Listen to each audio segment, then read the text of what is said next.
குடும்ப தகவல்கள் இருக்கு. எமோஷனலா தான் இருப்பாங்க. ஆனா நம்ம ரொம்ப போட்டு அவங்க இது பண்ண மாட்டாங்க. ஏதா இருந்தா உயர் நீதிமன்றத்தை அப்ரோச் பண்ணதுக்கு அப்புறம் நாங்க வந்து அவங்க சந்திப்பாங்க. பிள்ளைகளை நினைக்கிறேன். தயவு செய்து சரியான தகவலை தெரியும்.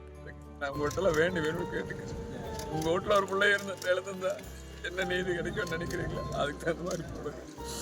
நான் அதை மட்டும்தான் உங்கள்கிட்ட விரும்பி கேட்டுக்கிறேன். என் பிள்ளைய இழந்துட்டேன். இனி இருக்கிற பிள்ளைகளுக்கு தப்பாக்கள் ஒரு நீதி வேணும். அந்த மாதிரி நினைச்சு செய்திகள் போடுங்க.